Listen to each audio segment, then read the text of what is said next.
And so I feel like there's something to that, like learning how to operate in the dark. Hmm.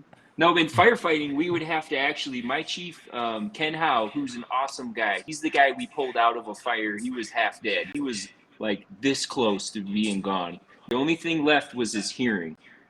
And that guy used to train us, and he trained me and all the other folks at our department on how to, because we were a small department, we had 3 stations. And so he trained us how to drive. We had to be blindfolded, and he would just say, like, the pump panel, and you'd have to, like, point to it. He'd be like, mercy brake. You have to point to it. And so I feel like there's something to that, like learning how to operate in the dark.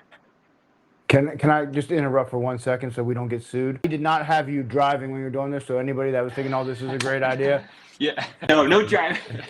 We'd have to. He'd be, sit in the seat in the driver's seat, and then he would just name stuff, and you'd have to like point to it, and had to know exactly what to do when. And then he'd be like, "All right, this is which There hose you go, line you're man. gonna pull.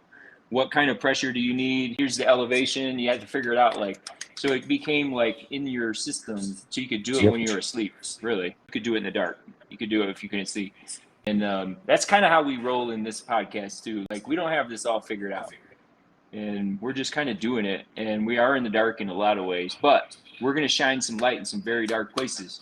And part of that starts with us, and we shine light in our dark places.